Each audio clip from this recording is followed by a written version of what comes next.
지금 우리가 살고 있는 시대를 보면 외적인 조건들을 굉장히 중요시하는 시대를 살아요. 그래서 그 사람의 성품이나 그 사람의 인품, 어떤 됨됨이는 별로 중요하지 않고, 기업이든 어떤 직장에서는 사람들을 뽑을 때 주로 외적인 조건들, 능력 위주로 사람들을 뽑는 것들을 보게 되어져요.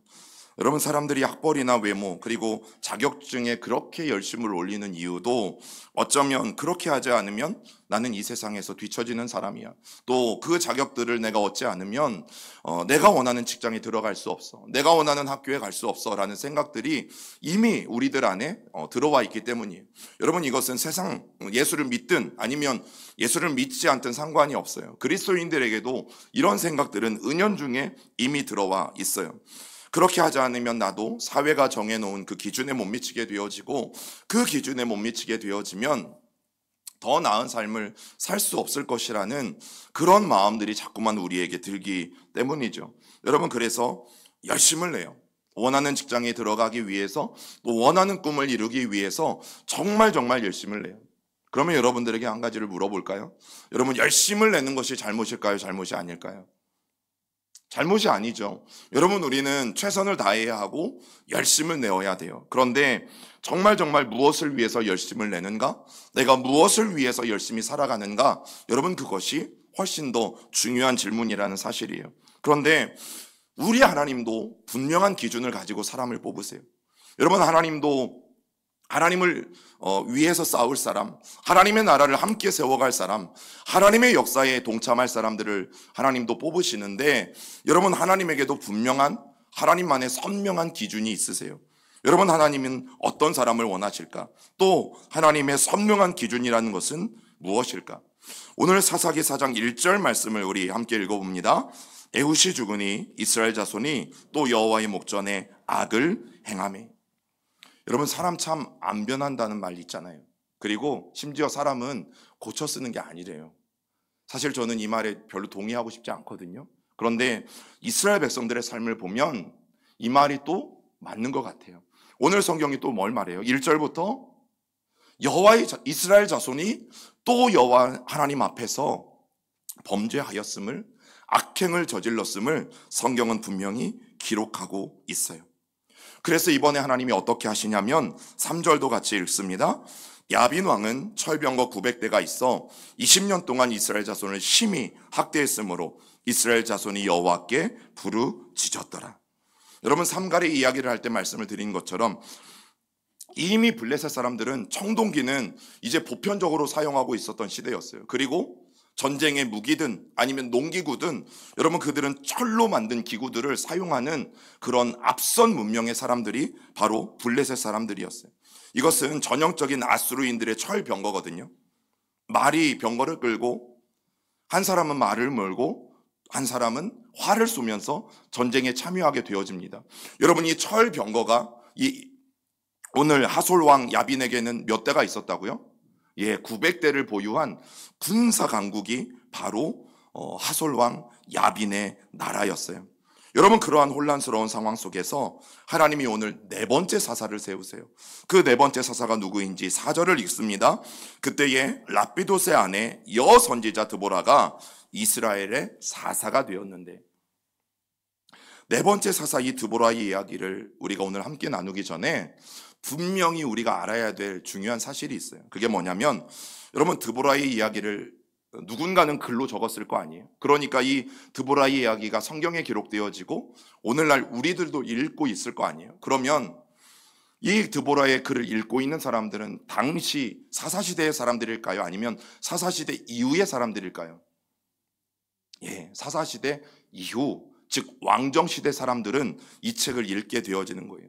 당시 이야기들이 바로바로 글로 써지진 않아요. 그래서 후대의 사람들이 이 사사시대 책을 읽게 되어지는데, 그런 왕정시대 사람들이 이 드보라에 관한 이야기를 읽으면서 여러분, 그들이 깨달은 게 있어요.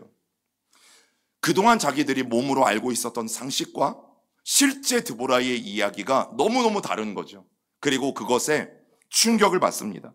왕정시대 사람들이 살고 있는 세상은 이미 왕, 그리고 제사장, 레위인들, 그리고 12지파의 지도자들, 여러분, 이 사람들이 사회의 중요 요직을 차지하고 있었던 시대예요.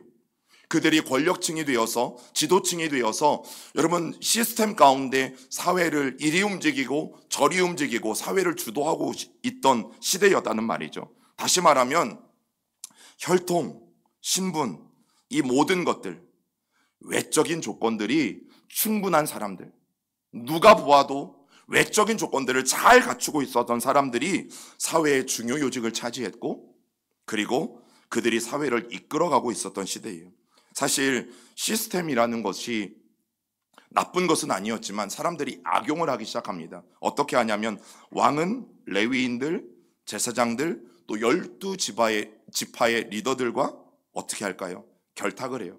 관계를 잘 맺어가는 거죠. 그러면 손쉽게 나라를 주무를 수도 있고 손쉽게 나라를 운영할 수도 있게 되어지는 거예요. 그래서 왕들이, 즉 정치적인 인물이 종교적인 인물들과 결탁을 맺는 일들이 일어나게 되어지는 거죠. 왕은 그들의 사회적인 지위와 경제적인 풍요를 보장해줘요. 로마 시대가 그렇게 했던 것처럼. 여러분, 그리고 그들의 성전 그리고 왕궁을 중심으로 왕과 결탁해서 왕이 잘 통치할 수 있도록 또 이 종교 지도자들이 서포트를 해주는 거죠. 여러분, 그렇기 때문에 제사장과 왕 그리고 정치 지도자들과 왕, 뗄래야 뗄 수 없는 그런 관계를 맺어가기 시작했어요. 그래서 심지어 기원전 3세기 이후로는요, 레위인들 가운데서 서로 대제사장이 되려고. 대제사장은 당대에 몇 명일까요? 한 명이에요. 서로 내가 대제사장이 되겠다고 왕과 결탁해서 대제사장 직위를 매간매직하는 일들이 실제로 성행했고 일어났던 시대예요. 여러분, 그러고 보면 지금 우리가 살고 있는 이 시대나 사사시대가 다르지 않아요. 제가 사사시대를 시작하면서 왜 사사기를 우리가 배워야 되는지 말씀드렸잖아요. 지금 우리와 살고 있는 시대와 너무나 똑같은 시대가 사사시대이기 때문에 사사시대를 우리가 잘 배우고 반면교사 삼으면 정말 우리가 하나님 앞에 축복이 되고 기쁨이 되는 삶이 무엇인지를 알아갈 수 있기 때문에 우리는 사사시대를 배울 것이라고 말씀을 드렸어요. 여러분, 이런 왕과 권력을 갖고 있는 사람들의 눈에 정말 걸리적거리는 한 부류의 사람들이 있었는데 그 사람들이 누구일까요? 선지자예요. 성경에는 선지자라고도 하고 예언자라고도 해요. 똑같은 히브리어 나비라는 말에서 왔어요. 그래서 선지자로 번역됐든 예언자로 번역됐든 똑같은 사람들인데 이 나비라는 사람들이 2절에 보니까 드보라를 구원자가 아니라 뭐라고 소개하고 있어요? 선지자라고 소개하고 있죠. 여러분, 그래서 성경을 이렇게 자세히 들여다보면 재미있어요. 지금까지 사사들은, 세 번째까지 사사들은 구원자라고 소개했다면 오늘 성경은 드보라를 선지자라고 소개해요. 여러분, 선지자는요, 그런 조직과 시스템 안에 들어가지 않은 사람들이에요. 들어갈 수 없는 사람들이에요. 하나님의 영이 그 한 사람에게 임하면 돌무화과 나무 농사를 짓던 사람이든 아니면 양을 치던 목동이든 아니면 심지어 가정주부를 할지라도 하나님이 어떻게 일하시는 거예요? 선지자로 세워서 일하셨어요. 여러분, 그게 사사시대였어요. 하나님의 영은 날카롭습니다. 그래서 옳고 그른 것을 분명히 아세요. 하나님의 마음에 옳지 않은 것에 대해서 하나님은 분명히 말씀하세요. 특별히 왕과 왕의 주위에서 권력을 탐하는 이 제사장들, 레위인들, 또 12지파의 이 정치 지도자들, 그들이 잘못하면 여러분, 하나님은 명확하게 아니다라고 말씀하셨어요. 누구를 통해서? 하나님의 영이 임했던 선지자들을 통해서. 여러분, 이런 선지자가 존재하는 한 왕과 제사장과 이 레위인들과 종교 지도자들은 어떻겠어요? 너무너무 꼴보기 싫은 거예요. 그런데 더 꼴보기 싫은 건 뭔지 아세요? 이 사람들은 못 배운 사람들이에요. 우리보다 출신이 말도 안 되게 낮은 사람들이에요. 양을 치다가 선지자가 됐다니까요. 여러분, 벼농사 짓다가 선지자가 됐다니까요. 가정주부 집에서 밥하다가 설거지하다가 하나님의 영이 임해서 선지자가 됐다니까요. 그러면 이것을 바라보는 왕족들이나 많이 배운 사람들이나 이미 사회에서 최고의 권력층에 있었던 사람들은 너무너무 못마땅한 거예요. 별것도 아닌 것들이, 별 볼 일 없는 것들이, 출신 성분이 하찮은 것들이. 그런데 그런 선지자들이 나서서 안 된다고 말하는 거예요. 왕이시여, 잘못했다고 말하는 거예요. 왕이시여, 그러면 하나님이 이 나라를 벌하신다고 말하는 거예요. 그러니까 얼마나 이 선지자들이 꼴불견이겠어요. 그래서 그들을 경멸하고 무시했어요. 그 왕정 시대는 그렇게 이미 외적인 조건들이 충분해서 사회 권력층에 있었던 사람들, 그리고 하나님의 부름을 받아서 정말 신분은 비천할지 모르지만 선지자가 된 그 선지자들, 이 두 부류가 팽팽하게 긴장 가운데 있었던 시대가 바로 왕정시대예요. 그런데 이 이스라엘의 역사를 거슬러서 이 왕정시대 사람들이 역사를 읽어보다 보니까 사사시대에 이르러서 충격을 받은 거죠. 어떤 충격? 하나님은 출신에 상관없이, 사회적인 지위에 상관없이 이스라엘 백성들을 이끌 지도자로 그 어떤 조건도 보지 않고 사람들을 세우셨다라는 것을 발견하게 되어진 거죠. 그리고 이스라엘 백성들을 주도하고 이끌어가는 지도자의 자격, 사사들이 이끌어가는 다스림의 원칙, 여러분 이것이 너무나 다르다라는 사실을 그제서야 역사서를 통해서 이 후대의 사람들이 알게 되어진 거예요. 여러분, 그럼 이 사사시대에는 누가 재판관이 되고 또 누가 사사가 되고 또 누가 지도자가 되어서 선지자가 되어서 하나님의 역사를 감당했는가? 성경을 통해서 보면 조건은 딱 하나였어요. 남자이든지 여자이든지 그에게 하나님의 영이 충만하게 임했는가? 누구든 상관없어요. 그에게 하나님의 영이 충만하게 임했는가? 성별도 출신도 중요하지 않았고, 나이, 많이 배운 거, 직업, 지난번에 배웠던 삼갈 같은 이방인, 여러분 하나님은 어떤 조건도 따지지 않으셨어요. 하나님의 영이 임하고 하나님의 마음에 맞는 사람을 하나님은 하나님의 사사로 세워 가셨어요. 세상이 말하는 어떤 기준에도 하나님은 휘둘르지 않으셨어요. 세상이 말하는 어떤 기준에도 하나님은 그 기준에 맞추어서 사람을 세우지 않으셨어요. 오직 하나님 보시기에 하나님의 영이 충만해서 하나님이 필요로 하는 사람을 하나님은 그 시대의 사사로 세우셨어요. 그렇다면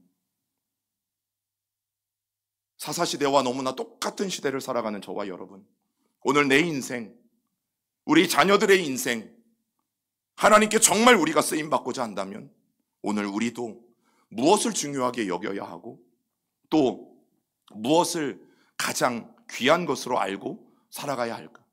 또 우리가 어떤 삶을 살아가야지 하나님도 우리를 택하셔서 하나님의 귀한 일들에 사용하실까? 여러분, 이 질문들이 우리 안에 있는 것입니다. 그렇게 하나님의 권위를 가지고 이스라엘 백성들을 재판하던 이가 여자입니다. 여자. 여자라는 말이 잘못 많이 나와도 기분 나빠하지 마세요. 좋은 이야기를 하려고 하는 거니까. 그리고 랍비돗의 아내였고 선지자였던 드보라라는 여인이 소개가 돼요. 여러분, 드보라 남편의 이름이 랍비돗인데요, 이름이 되게 멋있어요. 횃불, 번개. 와, 끝내주지 않아요. 남자 이름은 최고예요. 뭐 성결이, 뭐 예성이, 석종이, 좋은데 모르겠어요. 다음 이제 뱃속에 잉태하신 분들 모르겠는데 랍비돗은 이런 뜻이에요. 자, 얼마나 멋진 이름이에요. 그런데요, 드보라 꿀벌입니다. 꿀벌. 여러분, 사람 이름을 누가 꿀벌로 줘요? 꿀벌이요? 소중하겠죠. 그러나 침 한번 누군가에게 쏘아버리면 죽는 존재가 꿀벌. 그게 드보라예요. 얼마나 비교돼요? 얼마나 우스워요? 여러분, 만약에 여러분들의 이름이 꿀벌이라면 학교 가면 놀리겠어요? 안 놀리겠어요? 김옥인 아니고 김꿀벌? 우와, 이제 새 학기인데 내가 1학년 입학했는데 조윤수 아니고 조꿀벌 이러면 얼마나 웃기겠어요? 여러분, 당시에는 안 웃겼겠어요? 그런데 하나님이 오늘 어떻게 하시는지 보세요. 하솔왕 야빈, 900대의 철병거를 보유한 가나안 지역을 호령하던 군사 강국, 그런데 번개라는 이름을 가진 이 힘있는 남자 랍비돗이 아니라 꿀벌이라는 이름을 가진 여자, 여러분, 그것도 결혼했으니까 가정주부, 조금 우리 표현으로 하면 아줌마를 들어서 오늘 이 하솔왕 야빈과 전쟁을 해야 되는 일들에 사용하고 계시다는 것은 우리로 하여금 참 많은 것을 생각하게 하죠. 하나님은 능력 많고 훌륭한 랍비돗을 택하지 않으셨어요.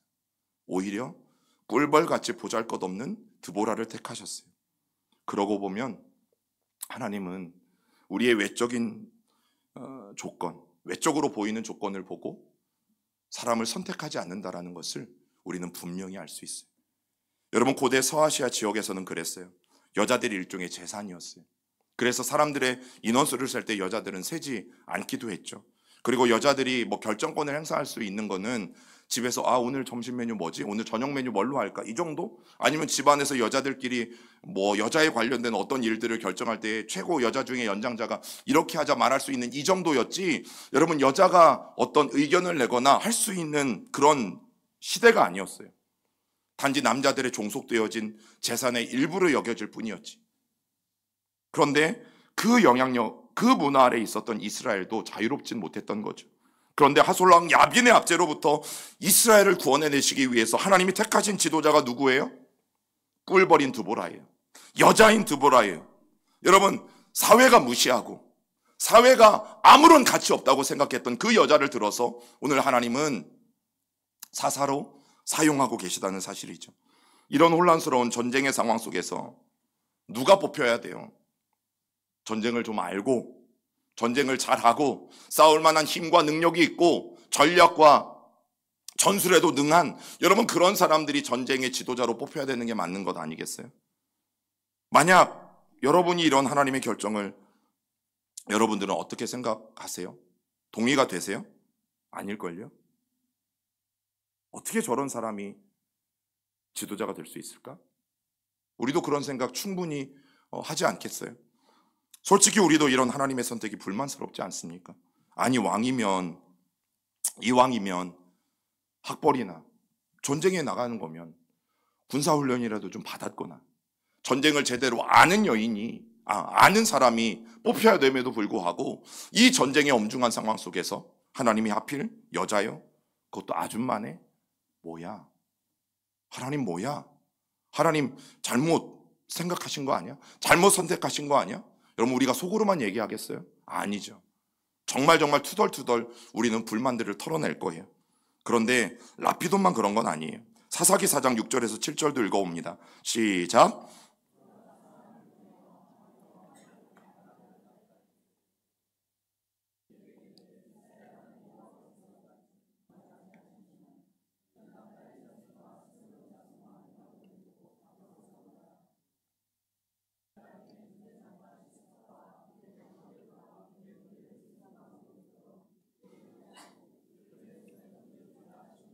아멘. 여러분 이제 전쟁의 때가 가까우면서 하나님이 드보라에게 어떤 말씀을 하시냐면 납달리 게데스로 가라. 그리고 납달리 게데스에 살고 있는 이 바락을 불러다가 납달리 지파 그리고 스불론 지파 사람들, 그 사람들을 모아서 야빈의 군대 대장인 시스라와 전쟁을 할 수 있도록 이스라엘 골짜기에서 전쟁을 하라고 하나님이 명령하셨어요. 여러분 여기에 바락이라는 사람이 또 등장하게 되어지는데 이 바락의 이름도 번개예요. 멋있죠? 그런데 하나님이 바락에게 단순히 명령만 하신 게 아닙니다. 야빈의 군대 장관 시스라와 병거들을 내 손에 넘겨주겠다. 이 말의 의미는 뭐예요? 싸우면 이기는 거예요. 여러분 이 하나님의 사인은 전쟁에 나가기만 하면 이기는 거예요. 분명한 승리를 약속하셨어요. 그런데 드보라가 전한 하나님의 말씀을 들은 이 바락의 반응이 시원치 않아요. 바락은 하나님의 말씀에 왜 이런 시원치 않은 반응을 보인 걸까? 여러분 여기 있는 이스라엘의 다볼산, 이제 여기에서 전쟁이 벌어지게 되어지는데, 여러분 이곳에 납달리 사람들 10,000명, 스불론 사람들 합쳐서 10,000명을 모으는 거는 어려운 일 아니에요. 그런데 문제는 뭐예요? 그 사람들은 그냥 농사 짓던 사람들이고 아무리 싸움을 잘해봤자 다음 그림에 보시는 것처럼 여러분 철병거 900대와 싸워서 이길 확률이 없다라고 생각한 거예요. 쉽게 이야기하면 그냥 이스라엘 백성들은 10,000명 모아봤자 소총 한 자루씩 들고 있는 거고요. 여러분 900대의 탱크를 이 아수르 사람들은 보유하고 있는 거예요. 싸움이 되겠어요? 바락은 생각한 거예요. 절대 10,000명을 모아든 아니면 10,000명보다 더 많은 사람들을 모으든 이 전쟁은 우리가 질 수밖에 없다. 이길 수 있는 확률이 절대적으로 없다. 여러분 바락이 보기에는 승산이 없다라고 판단한 거죠. 그래서 8절에 뭐라고 하냐면 읽어봅니다. 바락이 그에게 이르되 만일 당신이 나와 함께 가면 내가 가려니와 만일 당신이 나와 함께 가지 아니하면 나도 가지 아니하겠노라 하니. 여러분 조금 상상을 더하면 지금 드보라의 이 치맛자락을 붙잡고 이 번개인 바락이 꿀벌한테 지금 애원하고 있는 거예요. 나와 함께 가주세요. 여러분 이 남자가 여자 치맛자락을 붙잡고 지금 나와 함께 가주세요. 당신이 나와 함께 가지 않으면 나도 그 전쟁 안 나갑니다. 여러분, 이게 얼마나 우스운 형국이에요. 이게 얼마나 우스운 장면이에요. 바락은 두려웠어요. 참 남자가 이름값도 못하죠. 번개면 뭐예요, 번개. 그리고 결정적으로 믿음이 없었어요. 기도하는 대신 열심히 계산기만 두드렸어요. 그런데 아무리 계산기를 두드려봐도 이스라엘이 이길 확률은 제로예요. 그러다 보니까 바락은 어떤 선택을 한 거예요? 전쟁에 나가지 않기로 선택한 거예요. 사랑하는 여러분, 하나님의 말씀이 인간의 계산에 밀려버리고 있어요. 하나님은 명령하셨고 하나님은 승리를 약속하셨는데 열심히 바락은 계산기만 두드려 보다가 안 된다라고 나오니까 그냥 포기해버린 거예요. 여러분, 믿음이 확률에 밀리고 있어요. 믿음이 이기네, 말씀이 이기네, 주 예수를 믿음이 온 세상이 이기네. 정말 그래요? 확률이 이기네, 통계가 이기네, 세상 사람들이 말하는 다수결의 의견이 이기네. 여러분, 우리는 오늘 이렇게 살아가고 있는 건 아니에요. 그런데 그런 바락의 모습이 낯설지가 않은 것은 그 모습이 내 모습이기 때문이죠. 하나님이 명령하셨어요. 승리까지 약속하셨어요. 그러면 우리는 가면 돼요. 여러분, 그때는 상황 보지 않고요, 하나님이 승리까지 약속하셨으면 이건 끝난 전쟁이에요. 가기만 하면 이겨요. 그리고 성경이 말하는 믿음은 바로 이거예요. 그런데 하나님의 명령이 떨어졌는데도 어떻게 합니까? 하나님이 승리를 주시겠다고 약속까지 했는데도 어려운 상황과 문제들을 만날 때 계산기부터 두드려보고 기도는 하지도 않고 또 인터넷에 여기저기 이런 방법 다 찾아보고 사람들 앞에 이것저것 다 물어보고 결국 내린 결론은 뭐야? 도대체 불가능하다. 절대 이런 일은 이루어질 수 없다. 그리고 포기해버리는 우리들의 모습. 여러분, 도대체 우리의 믿음의 근거가 오늘 어디에 있는지 다시 한번 돌아보아야 합니다. 믿음은 하나님 때문에 생기는 믿음인지 아니면 환경 때문에 생기는 믿음인지. 여러분, 믿음은 하나님의 말씀의 근거에서 작동이 돼요. 그것을 믿음이라고 해요. 하나님이 명하셨고 하나님이 승리를 주셨다고 약속하셨으면 그대로 되는 것을 믿고 행하는 것이 성경이 말하는 믿음인데, 그런데 자꾸만 환경에 따라 있다가 없다가, 여러분, 그건 믿음이라고 말할 수가 없는 거죠. 하나님이 말씀하셨음에도 불구하고 확률적으로 승산이 없다고, 또 아무런 이득이 되지 않는다고, 여러분, 행동하지 않는 그런 신앙을 성경은 믿음이라고 절대 우리에게 말해주지 않아요.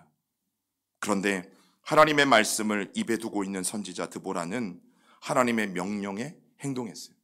여러분, 나비, 선지자라는 말이 하나님의 말씀을 입에 두고 있는 사람이라는 뜻이에요. 선지자, 예언자는 하나님의 말씀을 입에 두고 있는 사람, 미래를 예언하고 미래를 보는 사람이 아니라 하나님의 말씀을 항상 그 입안에 가두고 있는 사람. 여러분, 9절에 이르되 내가 반드시 너와 함께 가리라, 오늘 드보라가 말하고 있는 것처럼 결국 드보라가 전쟁에 참여해요. 설거지를 하고 있었는지 모르지만, 또 밥을 짓고 있었는지 모르지만 여자의 몸으로, 그것도 아줌마가 전쟁 한가운데로 뛰어들기를 선언한 거예요. 여러분, 번개라는 이름을 가진 이 바락도 두려워하는 전쟁터. 전쟁터가 두렵지 않은 건 아니죠. 그러나 꿀벌 한 마리가 그 전쟁의 지도자로 나서요. 여러분, 얼마나 재미있는 장면이에요. 꿀벌을 통해서라도 역사하시는 하나님. 사회적으로 무시당하고 사회적으로 존중받지 못하고 사회적으로 재산으로만 여겼던 그 꿀벌 같은 여인도 하나님의 놀라운 역사를 위해서 사용하신 하나님. 여러분, 네 번째 사사 드보라의 이야기가 바로 우리에게 하고 싶은 이야기가 그겁니다. 한 사람의 외적인 조건, 그리고 여자를 무시하고 여자는 안 된다고 말하는 그런 사회 속에서, 그런 사회적인 전통이 이미 만들어낸 그런 사회적인 시스템과 테두리 안에서 여러분, 어떤 시선을 가지고 바라보든 하나님의 영이 임하고 하나님의 말씀을 그 입에 두고 있는 사람이라면 하나님은 그가 누구든 간에 반드시 사용하신다. 여러분, 그것이 오늘 사사기가 우리에게 주는 굉장히 중요한 메시지예요. 여러분, 우리 사회는 어느 대학을 나왔는지, 또 어느 지역을 나왔는지, 그래서 여러분들이 이제 객지에서 생활을 해도요, 우리나라는 향후회가 있어요. 향후회는 뭔지 아시죠? 충청도 사람들 모여라, 대전 사람들 모여라. 그리고 꼭 또 동문회도 있어요. 어느 대학 출신인지. 여러분 목회자들 사이에서도 같은 학교 아니면 뭐 신학과 출신끼리 이렇게 모임을 만드는 것들을 봐요. 이해는 해요. 우리 교단을 예로 들면 이제 보통은 이렇게 목사가 됩니다. 서울신학대학교 4년 과정, 학부 과정을 공부하고 3년 동안 서울신학대학교 신학대학원에서 공부를 하면 목회자가 돼요. 이게 나름 그들만의 엘리트 코스예요. 자, 그런데 두 번째,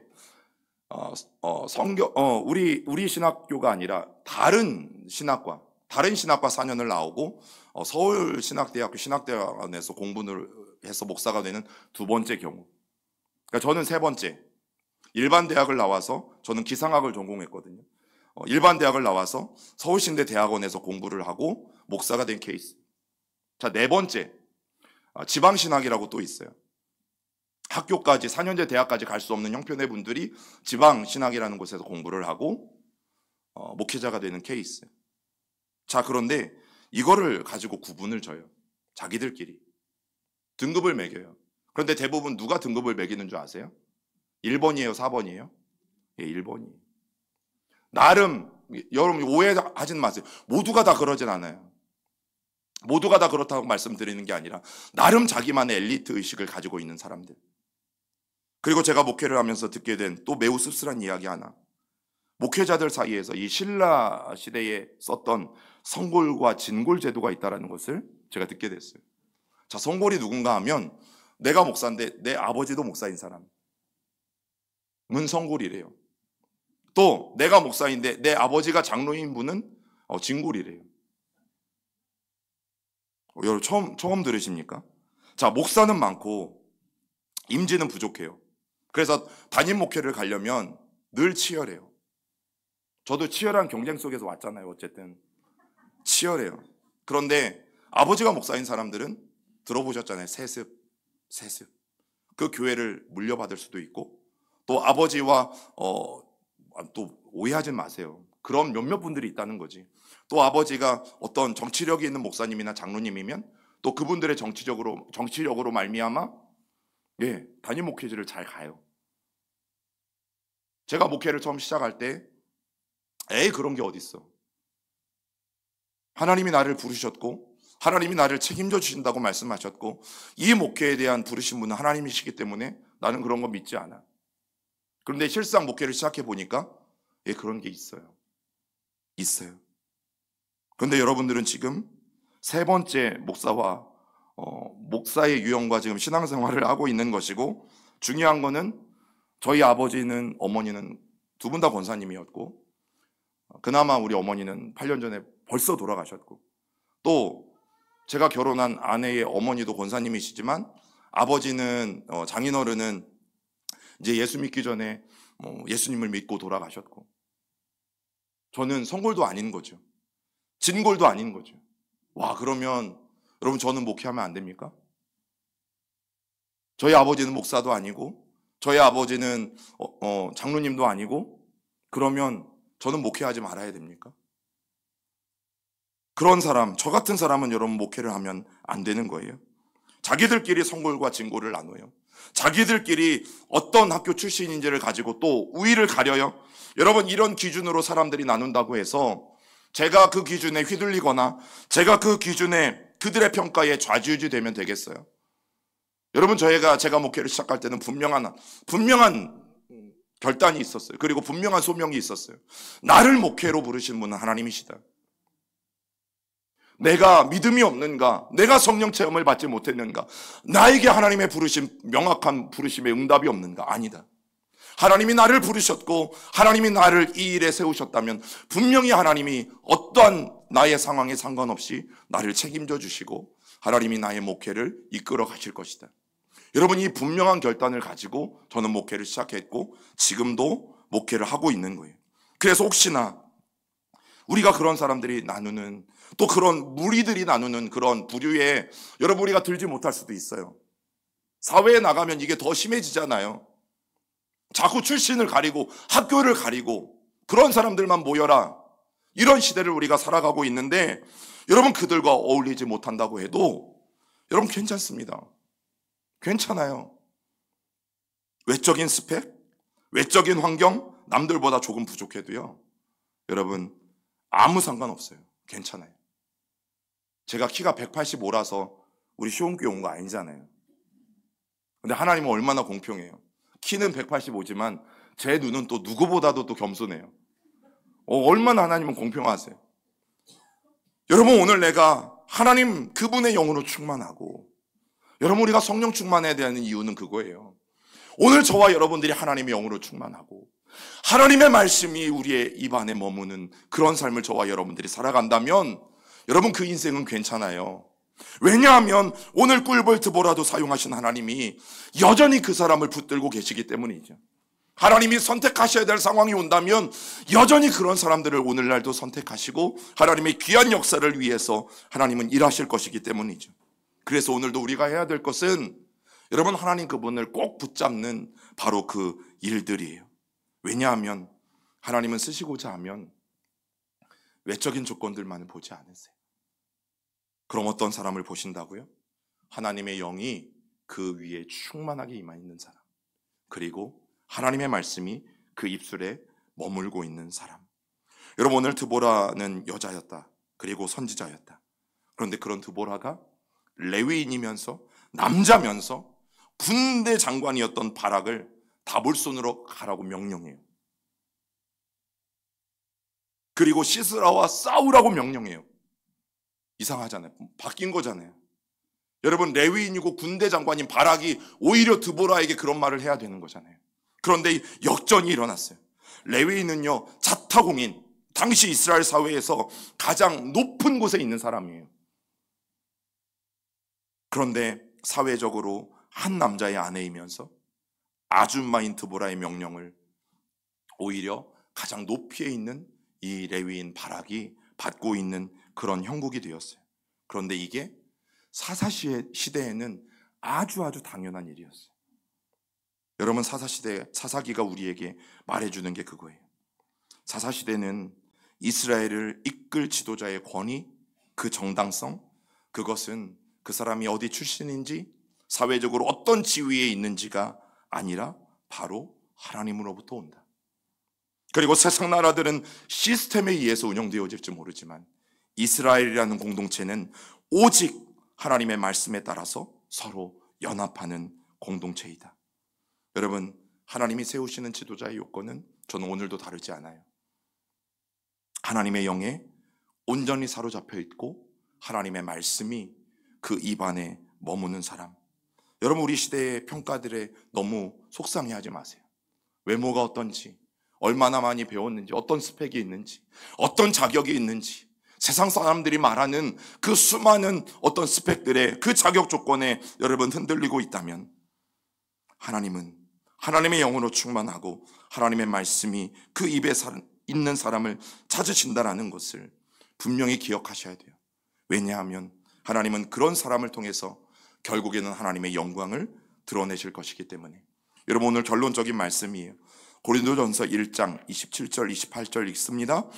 그러나 하나님께서 세상에 미련한 것들을 택하사 지혜 있는 자들을 부끄럽게 하려 하시고 세상에 약한 것들을 택하사 강한 것들을 부끄럽게 하려 하시며 하나님께서 세상에 천한 것들과 멸시받는 것들과 없는 것들을 택하사 있는 것들을 패하려 하시나니. 여러분, 하나님은 세상에 나약한 여자 꿀벌 드보라를 택하셔서 세상에 가장 강한 남자 랍비돗, 그리고 바락, 번개라는 이름을 가진 또 레위인이라는 최고의 위치에 있었던 이 모든 사람들을 어떻게 하셨어요? 부끄럽게 하셨어요. 그리고 20년 동안이나 이스라엘을 정말 지긋하게 학대했던 이 하솔왕 야빈을요, 누가 죽이는 줄 아세요? 꿀벌이 죽여요. 사랑하는 여러분, 하나님이 찾으시는 사람이 되십시오. 하나님의 영이 내 안에 충만하게 임하고 하나님의 말씀이 내 입에 항상 머물러서 하나님이 오늘도 정말 하나님의 나라를 위해 필요한 사람을 찾으실 때 바로 그 사람이 저와 여러분들이 되길 여러분 주님의 이름으로 간절히 축원합니다. 우리 같이 찬양하고 기도하겠습니다.